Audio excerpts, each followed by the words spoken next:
again, this chapter 8, really focuses on the Sitra Akra, on the other side, and the three, if you recall, the Shalosh Klipotat Meot, the three impure peels that can never be redeemed, right? So just to recap very quickly, there are two worlds. There's the world of the Klipat Noga, which is the neutral zone, as we refer to it. And that's the world that can and should be redeemed. And that's most of the world. Most of our lives is lived in Klipat Noga. So when we eat, when we sleep, when we play sports, when we even speak and interact, simple talk with others, all that is Klipat Noga. The question is, how do we channel the sleep and the eating and the talking and everything else? If we channel it towards holiness, then it becomes holy. So most of our life, again, is immersed in Klipat Noga, but there is a part of our life that's Shalosh Klipotat Meot, that's completely forbidden. That's so impure that that impurity cannot be redeemed. And it will only be redeemed when Mashiach comes. That is entirely forbidden. Now, since this chapter speaks about that, it spoke about the nature of the Shalosh Klipotat Meot, that forbidden part, the three forbidden peels. And now it's speaking about how, if God forbid, someone has been contaminated by it, if someone did something that is forbidden, how in a way it tarnishes his body and his soul. And this is where really I think you're up to, and that is that first there is the body itself that needs cleansing if it came in contact, so to speak, with the three forbidden peels, if it did something forbidden. So for example, if my body I don't know, if I used my body, if I ran to do a sin, my legs now have become a channel to something impure. So the legs themselves need cleansing. Now, and it's true for every other part of the body. If I saw something that I wasn't supposed to see, if I said something that was gossip, then that part of the body, I'm not even speaking about the soul yet. We will be speaking about the soul soon now on page 211, as you mentioned, but that part of the body needs cleansing. Now, we can cleanse it in this world. How? By rectifying the way we use our tongues. So if I gossiped, and from now on I take upon myself, first of all, I feel remorse for that. You know, the 3 steps of teshuvah that we also spoke about. First, I have to feel remorse. Then I have to take upon myself never to gossip again. And then I only use my tongue to say good things, positive things about others, or to say holy things, or to share a word of Torah. Then I've rectified the tongue. Then the tongue doesn't need cleansing. But what if I died beforehand? If I died beforehand, then the body needs cleansing. And I think that's what you spoke about here on page 209, 210, right? And that is that there is what's called kafakela, which in the grave itself, the body, so to speak, is cleansed by the disintegration or by the process that it has to go through. By the way, that's why also the righteous have a body that really never disintegrates. The stories about, I think it was about Rabbi Levi Yitzchak of Berdichev, one of the great Hasidic masters who was buried somewhere in White Russia. And the Russians, the communists, had decided to build a highway right through the Jewish cemeteries, and they had to ungrave him after 150 years. And they find his body intact. How do you explain that? Scientifically, it's impossible. But mystically, yeah, according to the Tanya, and according to other places in Kabbalah, it's very well explained. That's because his body was entirely holy. He never allowed the 3 klipot, the 3 impure klipot, to contaminate his body. So his body remained holy. That didn't need to go through this whole process of cleansing. It was always clean. And we find that by many other righteous. I have no doubt that when we pray at the grave of the righteous, that their body is there. To me, it's clear. Now, you can call me crazy, but really, to me, it's clear. When I was just in Israel and I prayed for all of you at the graves of many righteous, Rabbi Steinsaltz including, his commentary we are studying, I have no doubt that his body is there. Yes, you can say, well, year, 2 years, 3 years, 500 years, I prayed at the grave of Rabbi Chaim Ben Attar, who was one of the great tzaddikim of Jewish history. He was from Morocco, eventually moved to Israel at the end of his life. He's known for his commentary on the Torah, and many, many miracles have happened there. I prayed at the grave of Maimonides of 800 years ago. I have no doubt that Maimonides' body is still there. No doubt that Rabbi Chaim ben Atta's body is still there. No doubt Rabbi Schnauz's body is still there. But again, all this is because of what we're speaking about. They don't need cleansing. Their body was always clean. They never contaminated the body with the forbidden parts of this world. So that's the body.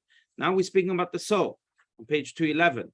And that is that the body also needs cleansing. So what happens when I gossip, to go back to that example, even though, of course, we can use many other examples, but what happens when I gossip? Not only that contaminate my tongue or my mouthpiece, my whole mouth, but I also contaminate my soul, because speaking is like anything else, also involves the soul.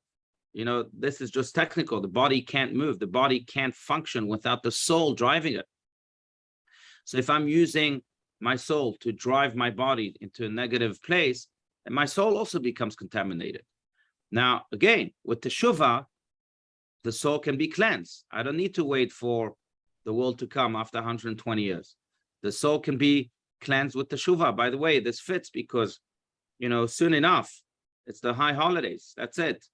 In about 3 weeks or 3.5 weeks is Rosh Chodesh Elul, which announces the month, the preparatory month of for the high holidays, in which we do teshuvah, we do cleanse ourselves. So this is very apropos. But how do we cleanse our souls? Again, through the process of teshuvah, feeling remorse, taking upon ourselves never to do that again, and then again to completely channel all of our parts that were maybe contaminated into the right part, into the holy parts of this world. So again, speaking of the contamination of the soul, if someone doesn't do teshuvah, and by the way, the Tanya will speak about the types of teshuvah. We'll get to that. The types of teshuvah that exist. There is what's called teshuvah from just fear. That means the only reason why I'm returning is what's called yirata onish, because of the fear of the punishment. So now I internalize that if I gossip, I'll be punished. One of the 13 principles of faith by Maimonides. We spoke about Maimonides. One of the things he was known about is that he formulated 13 principles of faith. By the way, some communities have the custom of saying each and every day. One of the most famous of these principles of faith is Ani Ma'amin. Every principle of faith begins with that statement, I believe. Ani Ma'amin, be'emunah shlema, with complete faith in the coming of the Mashiach. That's one of his principles of faith. Another principle of faith, and again, there's 13 of them, is that I believe with complete faith that God punishes the wicked and rewards the righteous. Now, so we believe in the concept of punishment for the wicked and reward for the righteous. And it's not just a matter of faith. We see it in the Torah. The Torah, God is very explicit in the Torah that he'll punish the wicked and reward the righteous. But in any case, so sometimes I do teshuvah, and that's the lowliest type of teshuvah, just because I fear the punishment. So I'm not going to gossip again because God is going to punish me. I don't know how. By the way, it doesn't say that God strikes you with lightning. It doesn't say how, it doesn't say when. And sometimes I do one little sin, and for God considers that a big sin. Sometimes I do a big sin, God considers that a little sin. Rabbi Schnauz would often say the sins that we remember are the sins that God has already forgiven. Mm. We remember them, they bother us. Sins we don't remember are the sins that we should be worried about. Mm. But the lowliest type of teshuvah is that I did teshuvah because I'm afraid. It's the lowliest because not only is it unhealthy, it's not healthy to live in fear, but also it's selfish. Oh, so at the end of the day, you care about you and your good life. It's not about your relationship with God. Imagine I come home and I say to myself, you know what, I'm going to come home not too late because otherwise my wife is not going to do my laundry. So is that a good relationship to have with your wife, with your spouse? That's why you stay married, because your wife is not going to do your laundry. It's terrible. It's all about you, your clothes, your laundry. It's disgusting. But on the other hand, it's a type of teshuvah. So the question becomes, just going back to the cleansing of the soul, whether that type of teshuvah truly cleanses the soul. Tanya seems to say that no, one needs a higher type of teshuvah to cleanse the soul. And this again, before we get to the world to come, which is what's coming on 211. What's the type of teshuvah that truly cleanses the soul? Teshuvah me'ahava. Teshuvah, return, repentance, but return is the word really from love. What does it mean to return from love? It's not because I fear the punishment. It's simply because I want a relationship with God. I understand that I'm nothing without God. My soul desires God. It's almost like the author of the Tanya himself was caught saying one day. He was caught, it's just one of the beautiful statements, every day here at CBT, at the end of the prayer, different congregant says the Hayom Yom, just daily wisdom. It's just nuggets of wisdom every day. And the very last Hayom Yom, the one for the 19th of Kislev, and it's the last one because it starts in the 19th of Kislev, because that's when Rabbi Shneur Zalman of Liadi was released from prison. Almost that's when Hasidic teachings were given a green light to disseminate themselves. After he was released from prison, Rabbi Shneur Zalman of Liadi, the author of the Tanya, who was in prison just because of the communists and they sentenced him to death, but miraculously was released. He explained his imprisonment spiritually, as we ought to do for everything that happens to us. Everything happens to us not just for physical reasons, but for spiritual reasons. And he explained spiritually the meaning of his imprisonment as saying that this was a heavenly decree, that maybe the teachings that he's teaching, including the Tanya itself that we are studying, should not be taught. Maybe they're just too precious, too mystical, and too heavenly to be taught in this lowly world. So Rabbi Shneur Zalman of Liadi was in prison saying, hey, we have to speak about this before you continue. When he was finally released, this was a sign for Rabbi Shneur Zalman of Liadi that the heavenly court had decided that it can be taught, should be taught, and should be disseminated. So that happened on the 19th of Kislev. To go back, and I'm deviating a little bit, to go back. On the 18th of Kislev, which is the last Hayom Yom, because the 19th is really when he got the green light. But the 18th of Kislev speaks about, maybe it's worth reading it inside, but it speaks about how he was once caught. Rabbi Shneur Zalman of Liadi, of course, was a very righteous and holy soul, maybe one of the holiest Jewish history has ever had. But the statement that he was saying as he was being caught in this complete ecstasy was as follows. This was, again, he was in a state of ecstasy, and this is what he was saying. I want nothing at all. God, I don't want your paradise. I don't want your world to come. I want nothing but you alone. That's teshuvah. That's a relationship of love. I only want the other, not because of what the other brings me. I want the other. And in a way, when we do teshuvah from love, what we're saying is that, God, I didn't realize that this hurt you so much. And my relationship with you is what counts the most. This could have been beneficial to me, what I did, that sin. But all I care about is me and you. Just me and you. And therefore, I'm sorry. And therefore, I won't even engage, not even in thought, in that sin anymore. Because it stands between me and you. And nothing to me is more important than me and you alone. That's a whole different level of teshuvah. Yeah, it's not about me. It's about my relationship with you. It's about you. It's not about my fear. It's about my love for you. Now, that type of teshuvah cleanses the soul completely. And therefore, if a person does that type of teshuvah, then this teaching that we're learning about here on page 211 doesn't apply to that person. His soul is cleansed. If a person doesn't do that type of teshuvah, then his soul somehow is dirty. It's tarnished by the sins. And therefore, it has to go through this process before it reaches a place of rest and place of paradise. In general, and then we can continue here, but in general, I'll just summarize it by the Jewish belief of the afterlife. I don't know if we've spoken about this before, but the Jewish belief of the afterlife really portrays the afterlife as a three-stage journey. After the soul passes on, it goes to step number 1 in this journey, and that's called Olam HaDimyon, or in English, the world of imagination. And that's where the soul still imagines that it's living in this world, still imagines that it's eating, that it's playing soccer, that it's doing all these bodily things.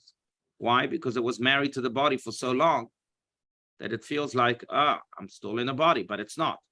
It's almost like phantom pains in medicine. If God forbid someone has his leg amputated, that leg can continue to itch, but it's not there anymore.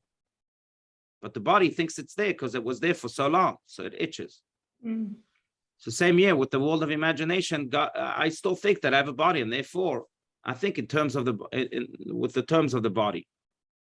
But that's if a person was very materialistic, it would be very hard for him to upgrade to the next level because he's defined himself as a body. The more a person defines himself as a soul, the less he'll need to be in that world. But that's part of the cleansing. The next part of the cleansing is when I have to almost watch the movie of my life, so to speak. Now I watch it from a divine perspective. And because I watch my life from a divine perspective, it hurts me, it pains me, it embarrasses me when I see myself in my life doing something negative, sinning. Now, God is not showing you the movie of your life just to hurt you, to say, to tell you, hey, I told you so. But he's doing it so that you can, through that embarrassment, through that pain, you can cleanse yourself. The soul is cleansed by it. Now you're seeing it from divine perspective. You're recognizing that what you did there was wrong. And that recognition, that level of awareness cleanses the soul. It brings tremendous pain. And that's why this level is also referred to as hell. That's what hell is in Judaism. It's not someone burning you with fire. It's just really the soul going through this cleansing because of it seeing its life through a divine perspective.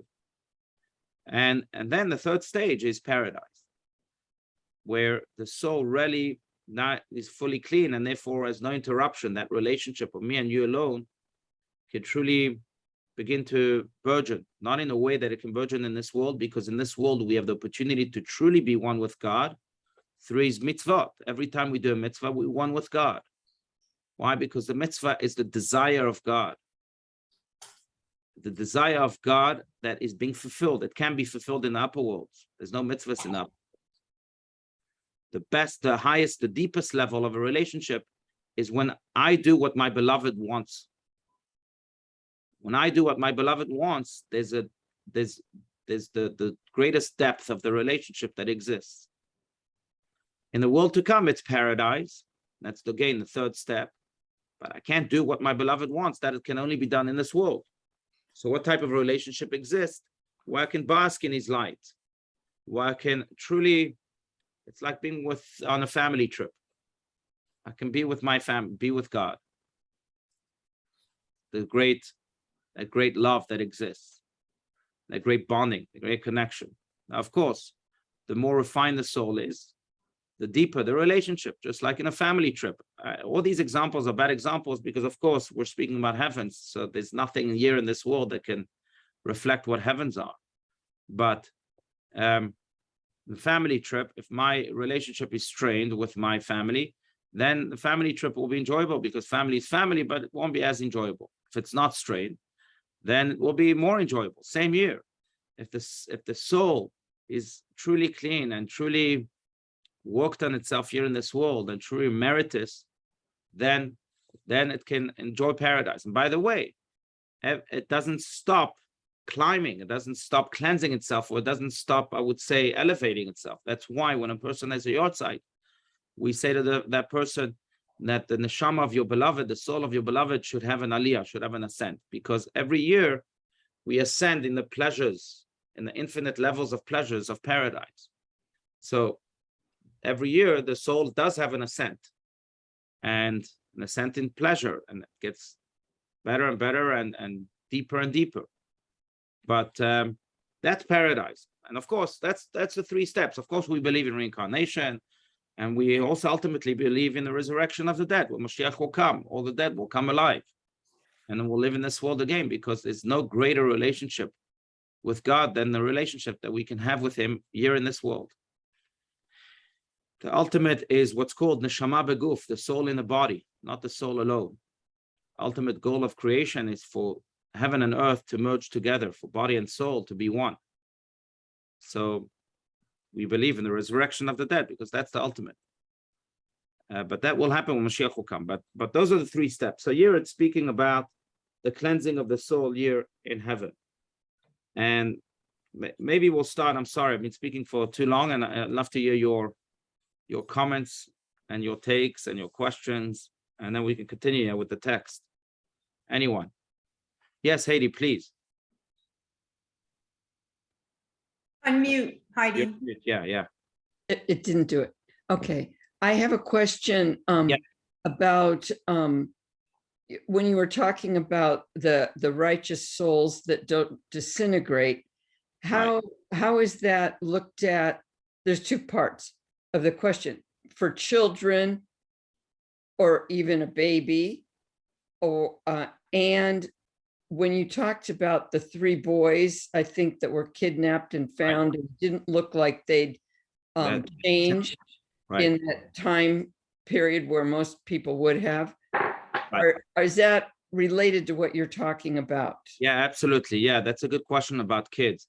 Babies, that's a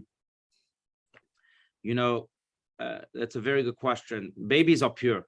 They're as innocent as it gets. In fact, the Talmud says that the world exists only thanks, God didn't, with all the bad in this world, God didn't pour his wrath on this world and destroy it, only because of the breath of children, Hevel tinokot shel Beit Rabban, of babies, so pure and so innocent. So I would like to believe that also babies don't disintegrate, even though babies come down to this world with baggage from previous lives. We all come down to this world with a baggage from previous lives. And here we're getting very mystical, because as we said before, we believe in reincarnation. The purpose of reincarnation is to rectify stuff that we did not complete in the previous life. So when babies come down to this world, they have something to rectify. That could hinder upon the body and the wholesomeness of the body. But on the other hand, I'd like to believe that, when a baby dies, that's because he completed his mission, and that's it. And therefore his body is complete. So I'd like to believe that babies also have wholesome bodies. I will say what you mentioned, that the three boys, who are, by the way, right here, I don't know if you can see them here. These are the three boys, right? Yeah, from closer look. The three boys were kidnapped in Israel in the summer of 2014, and then found 3 weeks later, abandoned in a field after they were murdered. They were apparently murdered immediately. Just speaking about it gives you shivers, but the terrorist Machshem, or the evil man that kidnapped them, apparently shot them in the car immediately. How do we know that? Because one of them was brave enough to call 911 and leave his phone on. And when he left his phone on, they heard the bullets. So they were probably shot and killed immediately. And then the terrorists got rid of them and buried them in a field not far from Hebron, in a place called Khalkhul, Arabic village. But Israel had high hopes that they would be found alive. And they were searching for them for 3 weeks until they found them. And after 3 weeks, they found them abandoned in their field. And the bodies, like you said, were completely wholesome. Even though this was in June and at the heat of the summer, and bodies disintegrate quite quickly within a few days. But their bodies were, I heard that from the mother of Naphtali, one of the three boys. You're right. And that probably was a reflection of their righteousness. They say that the young ones that leave us are the purest. God picks his roses. Verse from the Song of Songs, that that God comes down to his garden from time to time to scour his garden and to pick his roses or his lilies. But anyway, so yeah, so it was a reflection of the righteousness, no doubt. So yeah, we see that not just like with the righteous that we know, you know, the great Rabbi Akivas and Queen Esther's and all of that, but we see that also with the pure and the righteous in our midst. Yeah, good point. Okay, yeah, any other questions? Good, thank you, Adi, thank you. Questions, comments, anything? Does all of the, what you were just talking about, does all of the, how do you say it? Afterlife, when you move on and things, does that take a certain amount of time? Does it happen like in time that we can't imagine about it? You know, all the cleansing and things? Right, it's a good question. So, because really the enigma here is that heaven is beyond space, beyond time. Right. So, for example, when you're watching a movie of your life, like we were speaking about that stage of hell, if you lived for 120 years, you're not going to sit there for 120 years and watch a movie. Right. It's beyond time. I would use Einstein's expression that time is an illusion. And that's when we maybe see our lives, as many have described, by the way, people who experience what's called a NDE, a near-death experience. They describe how just before they died, or they seemingly died, they saw their lives go by as a flash. You heard that before, right? Yes. So, and they saw every part of their lives go by as a flash, but it wasn't over years. It was just over a few seconds sometimes. It's almost as fast as a dream. We say that dreams are about 8 seconds long or 13 seconds long. So it's beyond time. It's in a way, in the sense of a dream, in that sense of that flash. Mm. That's how we can imagine it. Okay. Yeah, a good question. Okay. Yeah. You know, dreams sometimes seem so long. You seem like, you know, especially those nightmares, you seem trapped. And but they're only just a second or two, even though they seem like eternity when you're living them. I would say that's the same. Just go to time. It's interesting, and that's why I use the word enigma, because it connects really to a practical aspect of Jewish law, and that is that for a person's parents, one has to say Kaddish for 11 months. Why 11 months? That's because that's the maximum amount of time that one can be in the purgatory or in hell. Now, if there's no time, how could you say 11 months? So that's an enigma. On the one hand, yes, there is no time. On the other hand, yes, there is time. Hmm. So from our perspective, there's time. From their perspective, maybe they're beyond time, but it's still 11. They're still bound to those 11 months in purgatory. Mm-hmm. Yeah. But to end on a high note, and then we'll get back to the text next week. So I see it's already 8 o'clock.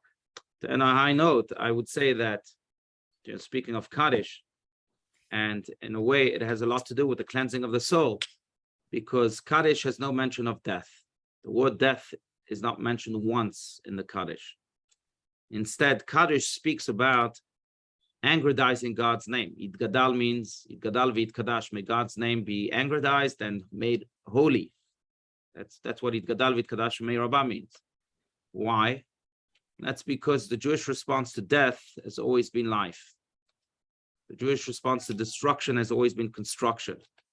When one experiences death, then he has to fill that void by angredizing God's name. How? Through mitzvahs, through doing good things. When a person dies, a little bit of God dies, because that person was a little bit of God. It's a soul in that person. So a little bit of God is not in this world anymore. So what do we have to do? Do we have to more? No. The Jewish response is fill that's void now with more God. Yitgadal v'Yitkadash. It's a calling to everybody. Be more godly. fill that emptiness with mitzvahs, with holiness. And in a way, I think that's very much connected to two things. One, to what we're speaking about. When a person sins, you can say, oh gosh, I'm a terrible person. And that's the worst way to take it. That's not the Jewish way. Jews should never beat themselves down. I know there's a concept called Jewish guilt, but as Jewish as it sounds, it's the most un-Jewish thing. We don't believe in guilt. What we believe is, instead of beating yourself down, saying, oh gosh, what am I going to do? Teshuvah, you know what teshuvah means, especially teshuvah from love. Then angredize your love and focus on the relationship and devote yourself to it with action. That's it, gadal v'yitkadash shemei rabbah. And I think it's very much connected to yet another thing, and that is to the 3 weeks. Right now, we're in the period of the 9 days. Next week is Tisha B'Av, the fast of Av, and where we commemorate the destruction of both temples. And it's a somber time in the Jewish calendar. Hopefully, we won't have to fast because Mashiach will be here, and then we'll be celebrating in Jerusalem. But it's not just to make us sad this time. It's not just to put us in a negative mood, but quite the opposite. It's to say to us, okay, destruction happened. How can we respond to destruction with construction? How can we angredize God's name? And that should be the theme, the question of this period of time. I'll also conclude by saying that today would have been Rabbi Steinsaltz's 85th birthday. Right. On the 3rd of Av. And that was Rabbi Steinsaltz's message at every birthday. He didn't like birthdays simply because he saw birthdays in the lens of, okay, a birthday is the day I was born. Now, if it's the day I was born, the question is, why was I born? My soul was happy in heaven. I was born to fulfill a mission. So the automatic question a person should have his birthday is, am I really fulfilling this mission?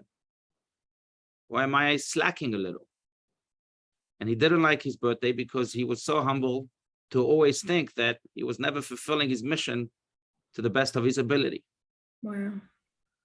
And in a way, it's very much connected to that. And that is that God sent us on a mission not to lie on a couch and watch Netflix, but really to build, to Yid Gadal V'Yitkadash Shemei Rabbah, each in our own way.